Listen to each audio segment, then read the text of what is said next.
నాన్న చేయి పట్టుకోవాలా, ఎవరు చేయి పట్టుకోవాలా? ఎవరు చేయి పట్టుకుంటే బాగుంటుంది. ఇప్పుడు ఉదాహరణకి మనం జగనన్న చేయి పట్టుకున్నాం. జగనన్న చేయి ఏమైపోయింది? 5 ఏళ్ళు ఉంది. ఇప్పుడు చంద్రన్న చేయి పట్టుకున్నాం. ఒకవేళ ఆయన కూడా 5 ఏళ్ళ తర్వాత. కాబట్టి ఈ లోకంలో గ్రామ వార్డు దగ్గర నుంచి పెద్ద పదవులు ఉన్న వ్యక్తుల దాకా, ఎకరం దగ్గర నుంచి భూస్వాముల దాకా, లక్ష కాడ నుంచి ఎన్ని కోట్లైనా ఏ మనిషి చెయ్యి అయినా పట్టుకుంటే అది ఎంతవరకు స్థిరం, అది ఎంతవరకు గ్యారెంటీ? కాబట్టి ఎప్పుడు విడిచిపెట్టన మహిమ కలిగిన ఒక చెయ్యి ఉంది. ఆ చెయ్యి చెప్పండి, ఎవరు చెయ్యి? యేసు చెయ్యి. ఆమె చెప్పండి అందరూ, పడాలందరూ కలిసి. నా చెయ్యి పట్టి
అమ్మ అనుకునేదంట, ఈ జీవితంలో ఎప్పుడు మారడం.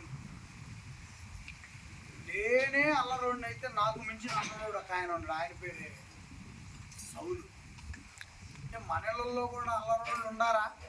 ఎప్పుడు మారడు అనుకుంటారు. జీవితంలో మారడు. అసలు వీడు బ్రతికే ఎందుకు పుట్టిండో వీడికే అన్నంత ఇసుకడొచ్చు. ఒకవేళ ఇతను మందే చేస్తున్నాడు, వీడు ఎందుకు బతుకుతున్నాడు? ఒకవేళ అప్పే చేస్తున్నాడు, ఎందుకు బతుకుతున్నాడు అనుకుంటాం. కానీ అసలు మనుషుల్నే చంపితే అలాంటి వాడిని కూడా మారుస్తాడు దేవుడు. అంటే ఈ సౌలు అనే వ్యక్తి మనుషులను చంపేవాడు. ఇప్పుడు ఈ దొంగతనం చేసేవాడు ఘోరమైన పాప, అబద్ధాలేడు ఘోరమైన పాప, మందు తాగేవాడు ఘోరం, అప్పులు చేసేవాడు ఘోరమైన పాప. ఏమండి ఒక్క మాట చెప్పండి, అసలు మనుషులను చంపేవాడు ఘోరమైన పాప అదండి. దేవుడు అలాంటి వాడిని కూడా వేల మందికి అన్నం పెట్టేవాడు.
అందరికి పిల్లలు ఉన్నారు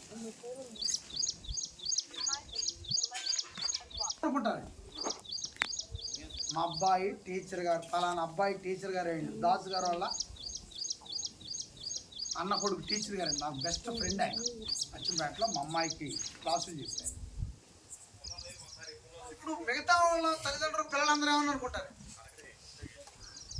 ఆ అబ్బాయిలకు టీచర్ గారు కాకపోయినా ఏదో ఒక పోస్ట్ గవర్నమెంట్ తింటే మంచిది అనుకుంటారా లేదా? ఓ మంచి వ్యవసాయం చేసే కుర్రాడు ఉన్నాడు, బాగా వ్యవసాయం చేస్తాడు, కుటుంబాన్ని బాగా నడుపుకుంటున్నాడు. ఇంకొక కుర్రాడు కూడా వ్యవసాయం చేసేవాడే అయ్యి ఉన్నాడు. అప్పుడు ఆ తల్లిదండ్రులు ఏమనుకుంటారు, వాళ్ళలాగా ఈ పిల్లోడు కూడా వ్యవసాయం మంచిగా చేసుకుంటే. అంటే ఈ లోకంలో ప్రతి ఒక్కరూ కూడా ఇంకొకరు చూసి ఇన్స్పైర్ అవ్వాలి. కానీ లోకం ఎలా మారిపోయింది? అలా యేసుప్రభు చెప్పాడు, నేను చెప్పిన మాట. లోకం విపరీతమైనటువంటి విడ్డూరమైన వైఖరికి మళ్ళీపోయింది. యేసు ప్రభు చెప్పిన మాటల్లో నుండి లోకము గాలితో, కమ్మని పంటలతో, పచ్చదనంతో ఆహ్లాదకరంగా ఉండాల్సిన లోకం ఈ ఊపిరి దేవుడు ఉచితంగా ఇచ్చాడు కాబట్టి మనము స్వచ్ఛమైనటువంటి వాతావరణంలో దేవుడిని స్తుతించాల్సినటువంటి పరిస్థితి. కానీ అడవులు ఇవాళ ప్రశాంతంగా ఉంటున్నాయంట, ఊళ్ళు ఇవాళ అడవిలా మారిపోయినాయి అంట. యేసు ప్రభు చెప్పాడు. అందుకనే లోకమే అరణ్య భూమిరా, స్వార్థ పాటండి. మనుషులేని మనసులే ముండ్ల పొదలురా, బ్రహ్మదండి పొదలురా. మనుషులు ప్రేమానురాగాల మధ్య ఉండాల్సిన వాళ్ళు ఎలా మారిపోయారంట? ముండ్ల పొదలుగా మారిపోయారంటండి. యేసు ప్రభు ఆవేదన చెంది, యెరూషలేమా, ఏం చేశాడు లోకంలో, యెరూషలేమా అని బోర్ను ఏడ్చినట్టుగా చూస్తాడు. నేను మొన్నే చెప్పానండి ప్రసంగాన్ని, ఏడుస్తూ ఉన్నాడంటే యేసు. అసలు ఆ యెరూషలేము అనే ఆ మహానగరంలో ఒకప్పుడు దావీదు గారు అద్భుతమైనటువంటి సింహాసనాన్ని వేసుకుని కూర్చున్నాడు. ఆయన కొడుకు సొలొమోను గారు సింహాసనం వేసుకుని, అది దేవుని పట్టణం. ఎవరు ఏంటంటే యెరూషలేము ఎవరి పట్టణం? అది దేవుని పట్టణం. కానీ ఆ దేవుని కుమారుడే ఆ ఊరు వచ్చి అది అంత దూరాన్ని నిలబడి ఆ ఊరు చూసి ఏడుస్తున్నాడు. లోకాస్వార్త 18వ అధ్యాయం చదవండి.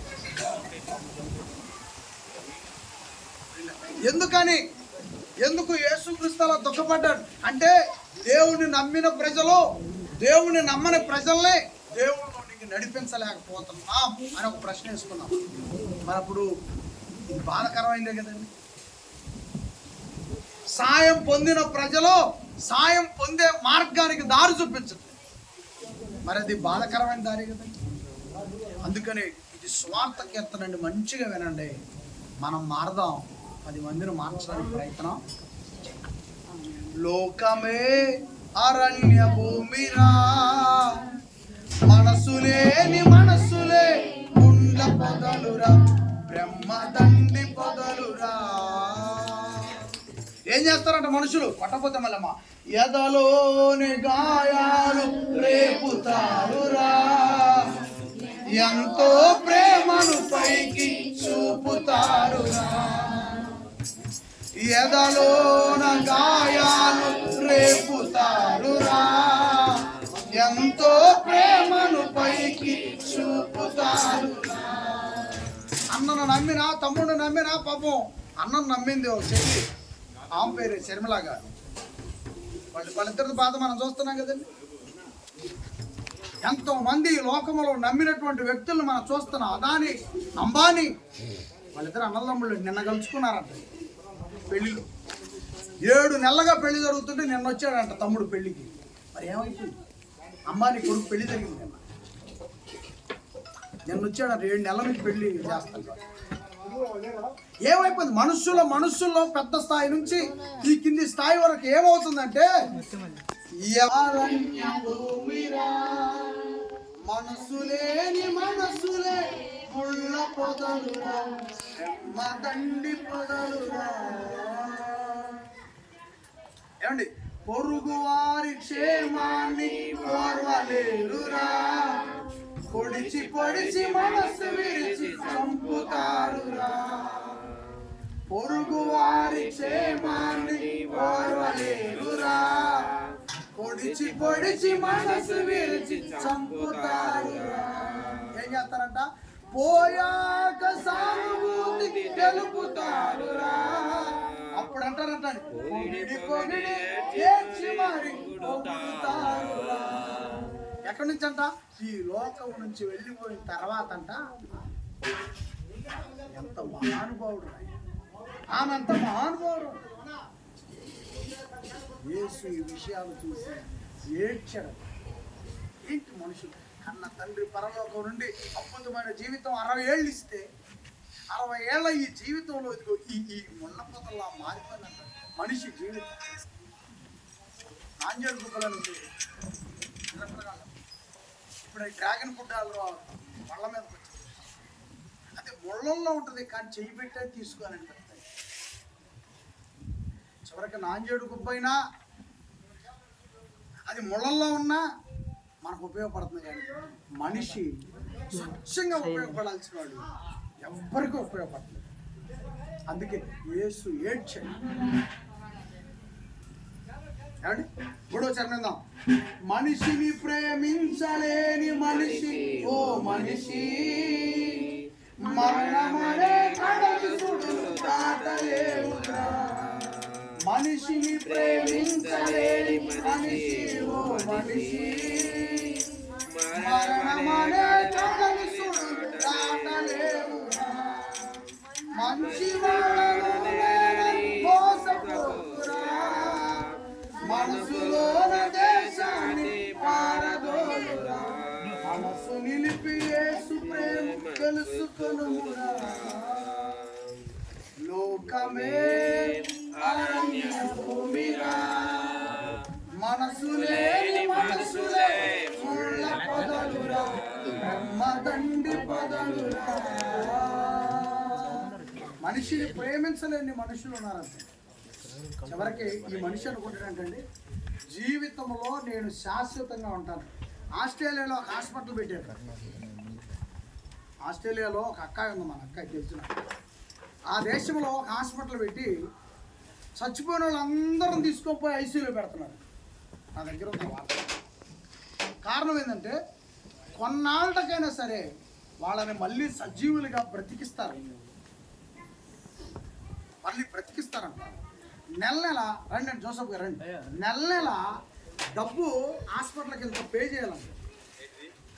ప్రియులారా, దేవుడు చెప్పాడు నరుని ఆయుష్ 70 ఏళ్ళు. ఒకవేళ ఏదన్నా మేక తలకాయలు పొడిల తలకాయలు తినికత్త మంచిగా బలంగా ఉంటే 80. కూర్చోండి 80. ఏమండి? కానీ మనిషిని శాశ్వతంగా బ్రతికిస్తారంట. భూమి మీద మరణం అనేదే లేకుండా చేస్తారంట ఆస్ట్రేలియా డాక్టర్.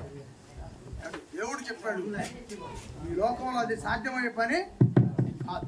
దేవునికి మహిమ కలుగునుగా. ఆమేన్. ఏమండి? ఇక మైక్ వచ్చి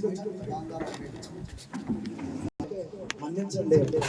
పర్లేదు, ఇవి అర్థం చేసుకోవచ్చు అనుకుంటే ఇంకొంచెం మీ ఆలోచన జోడించి అర్థం చేసుకోవాలని తెలియదు.